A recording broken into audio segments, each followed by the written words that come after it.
प्रिय दर्शकों, ओम नमः शिवाय। आइए एक बहुत ही चर्चित और बहुत ही महत्वपूर्ण तथा बहुत बड़े राजयोग की चर्चा करते हैं, जिसका नाम है गजकेसरी योग। अर्थात एक साथ हाथी और सिंह के मिलन से जो बल, जो बुद्धि, जो विद्या, जो सुखद स्थिति उत्पन्न होती है, वह इस योग के निर्माण हो जाने से उत्पन्न होती है। सर्वप्रथम हम देखते हैं कि इस योग का निर्माण कैसे होता है, तो उसके बाद हम देखेंगे कि इस योग का फल क्या होता है, और उसके बाद हम देखेंगे कि कब इस योग की तीव्रता अर्थात इंटेंसिटी बहुत कम हो जाती है और यह योग एक बिल्कुल ही सामान्य योग बन करके रह जाता है। कोई विशेष राजयोगों जैसा परिणाम नहीं मिल पाता। तो 3 बिंदुओं पे हम चर्चा करेंगे। इससे पहले कि आप चैनल पे नए हैं तो चैनल को सब्सक्राइब कर दें, और अंत में यदि वीडियो अच्छी लगेगी तो एक लाइक मार देंगे और नोटिफिकेशन बेल को दबा देंगे, ताकि अगले वीडियो की सूचना आप तक पहुंच जाए। और यदि कोई आप कुछ लिखना हो, कुछ संशय हो, तो कमेंट सेक्शन में जाके टिप्पणी करेंगे। तो हम ये नंबर 1 देखेंगे कि ये बनता कैसे है। तो बनने के लिए चंद्रमा और बृहस्पति एक साथ अर्थात एक ही राशि में कुंडली में कहीं पर भी बैठ जाएं तो ये चंद्रधन बृहस्पति अर्थात गजकेसरी योग का निर्माण हो जाता है, नंबर 1। दूसरा ये होता है कि चंद्रमा और बृहस्पति एक दूसरे से केंद्र में हो, तब भी इस योग का निर्माण हो जाता है।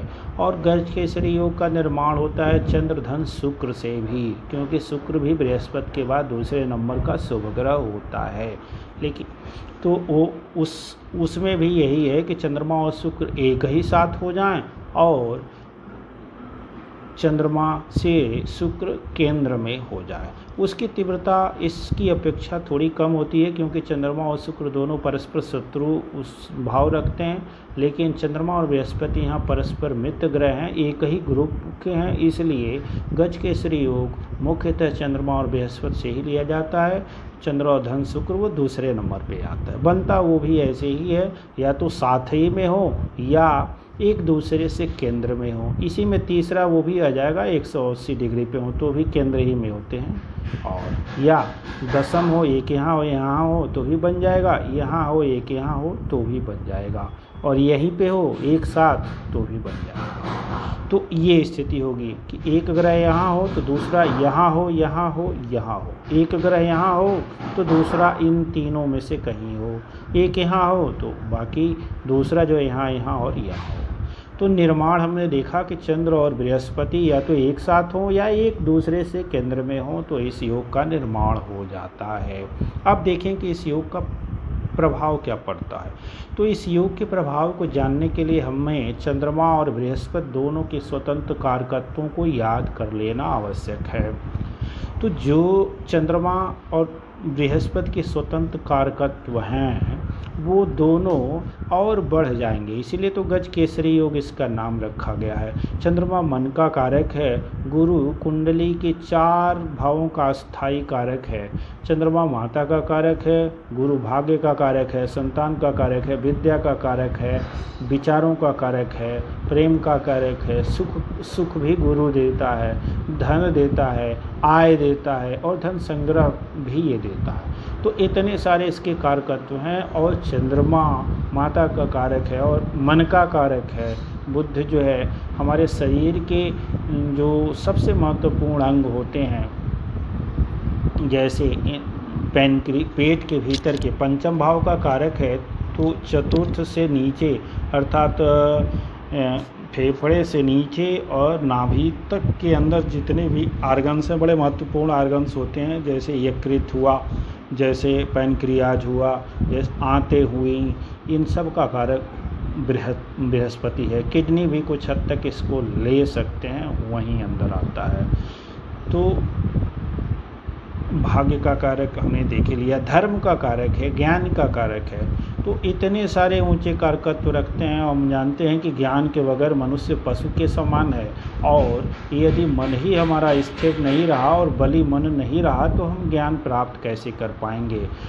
माता ही हमारी अच्छी नहीं रही तो हमारी प्रारंभिक परवरिश ही अच्छी नहीं हो पाएगी। तो ये सब हमारे कारकत्व हैं, इन दोनों के मिल जाने से दोनों के कारकत्वों में वृद्धि हो जाएगी। अब ये तो सामान्य रहा, अब वृद्धि हो तो जाएगी, लेकिन चंद्रमा हम जानते हैं कि 30 प्रकार का होता है।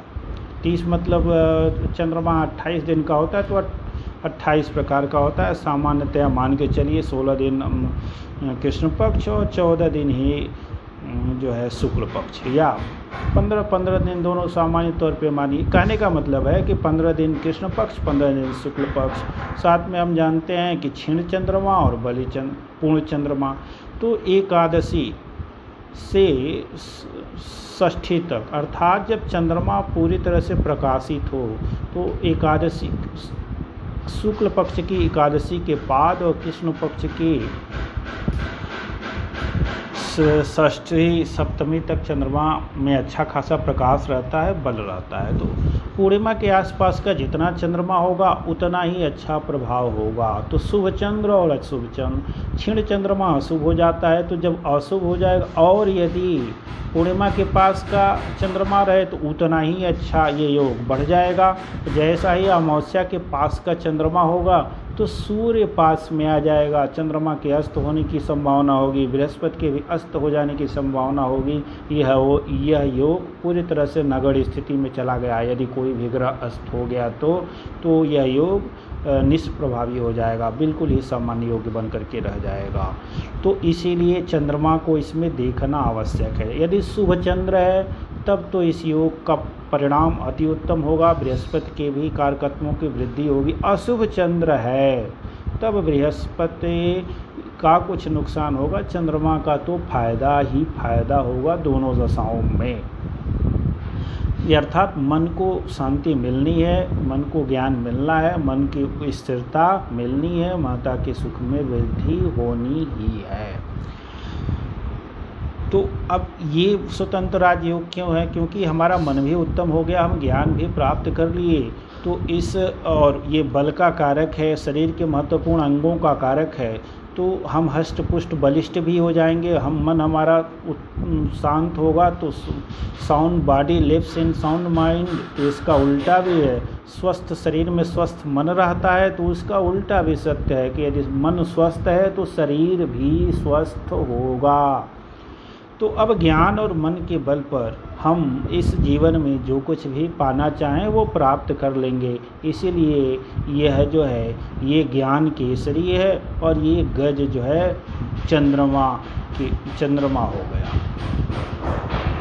अब आते हैं कि देखते हैं कि कब इसकी तीव्रता कम हो जाएगी और ये सामान्य योग रह जाएगा, और देखते हैं कि कब इसकी तीव्रता बहुत अधिक रहेगी। तो यदि चंद्रमा शुभ है तो तीव्रता सीधे बढ़ गई, शुभ नहीं भी है तो यह योग 1, 4, 5, 7, 9, 10 और यहाँ पे 11 इन भावों में बने, अर्थात कुंडली में केंद्र और त्रिकोण भावों में यह बनता है योग, तो उत्तम प्रभाव रखता है। अब राशियों का भी ध्यान रख लें, वृश्चिक और मकर को छोड़ करके अन्य राशियों में इस योग का प्रभाव उत्तम रहता है, क्योंकि वृश्चिक राशि में चंद्रमा नीच के हो जाएंगे और मकर राशि में गुरु नीच के हो जाते हैं। अब इसमें भी कुछ वेरिएशन हम ले आ सकते हैं। यदि वृश्चिक राशि है और लग्न में, वृश्चिक लग्न में ही चंद्र और गुरु का योग है, तो ये बहुत बड़ा राजयोग है। केंद्र त्रिकोण राजयोग भी है, गुरु यहाँ बली हो जाएगा, कोई दिक्कत नहीं होगी इस चंद्रमा के नीच हो जाने से, क्योंकि वृश्चिक होगा तो यहाँ 4 नंबर यहाँ होगा, यहाँ से ये यहाँ गया, गुरु यहीं पे दिग्बली होकर के होंगे, कोई दिक्कत नहीं होगी, बहुत उत्तम फल मिलेगा। मकर राशि ही यदि शुभ चंद्र होकर के मकर में बैठा, पूर्णिमा का चंद्र मकर राशि में बैठा, गुरु वहीं है तो अति उत्तम है, गुरु की नीचता का कोई प्रभाव नहीं पड़ेगा। तो वह दो ही कंडीशन है, अन्यथा उसको बाहर ही कर लेते हैं। तो राशियों में 8 नंबर और 10 नंबर अर्थात वृश्चिक और मकर को छोड़ देते हैं तो अन्य 10 राशियों में बनने वाला यह योग उत्तम होगा। भावों में हम देखते हैं तो 1 2 3 4 5 6 7 भावों में लेते हैं तो बहुत उत्तम है। दूसरे भाव में न बहुत बढ़िया है न बहुत ख़राब है, तो भी 60% अच्छा रिजल्ट यहाँ भी यदि अच्छे राशि में बन गया है तो दूसरे भाव में बना हुआ ये गजकेसरी योग उत्तम है। जैसे वृश्चिक हो गया तो यहाँ धनु राशि ही हो जाएगी, बड़ा ही उत्तम प्रभाव दे देगा। 3 6 8 12 ये भाव हैं, यहाँ नॉट गुड। 3 6 8 और 12 ये यहाँ पे ये योग बनना अच्छा नहीं है। अब इन भावों में भी यदि राशियाँ अच्छी भी हैं तब ये योग सामान्य हो गया, यदि राशियाँ खराब हैं और वहाँ पे योग बन रहा है उतना ही बुरा हो गया। कहीं कोई ग्रह अस्त हो गया और बुरा हो गया, बिल्कुल बुरा हो गया। तो इस पाप प्रभाव आ गया तो भी इस योग का प्रभाव थोड़ा सा कम होगा। शुभ प्रभाव हो गया, जैसे शुभ कर्तृ हो गया तो ये और बढ़ेगा। शुक्र की दृष्टि बन गई तो जातक निश्चित तौर पे राजा हो जाएगा। बुध इसी में सम्मिलित होकर के 9वें भाव में अथवा कुंडली के अन्य शुभ भावों में आ गया तो ये बहुत बड़ा राजयोग हो जाएगा। तो इस प्रकार से हम देखेंगे कि इसकी तीव्रता कैसे घटेगी कैसे बढ़ेगी। 8 और 12 सबसे बुरा है, क्योंकि 8 और 12 में चंद्रमा के चले जाने से बालारिष्ट योग बनता है जो कुंडली का सबसे बड़ा दुर्योग होता है, और उस बालारिष्ट योग को भंग करने में मुख्य भूमिका बृहस्पति की ही होती है, जो केंद्र और त्रिकोण में यदि बैठा हो तो बालारिष्ट योग भंग हो जाता है। शुक्र की दृष्टि पड़ जाए चंद्रमा पे तो भी बालारिष्ट भंग हो जाए, गुरु की दृष्टि पड़ जाए तो भी भंग होता है, गुरु हो तो भी। लेकिन अब गुरु अच्छे भावों से दृष्टि डाले तो बात और है, और गुरु स्वयं यहाँ चला जाए तो ठीक है, बालारिष्ट भंग तो होगा लेकिन गुरु अब भी अपने कारकत्मों की हानि कर जाएगा, चंद्रमा किया ही हुआ है। तो अब उस भाव का नाश तो नहीं होगा, चंद्रमा में बल आ जाएगा, फिर भी दोनों ग्रहों के जो परिणाम होंगे वो बहुत अल्प होंगे, यह योग बहुत ही सामान्य हो जाएगा। हाँ, चंद्रमा को थोड़ा सा बल मिल जाएगा, बस इतना ही समझिए। और बालारिष्ट योग तो वैसे भी हम जानते हैं शुभ चंद्र है तो 8-12 में बालारिष्ट योग का प्रभाव बहुत ही अल्प होता है। तो बहुत सारे वेरिएशन हैं, इन सारे वेरिएशंस का ध्यान रख करके ही हम किसी भी योग और दुर्योग की व्याख्या करेंगे, तभी हम उत्तम प्रभाव दे पाएंगे और परिणामों को और समझ पाएंगे, सूत्रों को समझ पाएंगे। अथवा यूँ ही कह देंगे ये तो पुराने ऋषि हो गए मंत्रेश्वर जी, यहाँ फल नहीं हो, आजकल वो फल नहीं दे रहा है, पराशर जी कर रहे हैं आजकल फल नहीं, बिल्कुल फल दे रहा है। हम कितना समझ पाते हैं ये हमारे ऊपर है।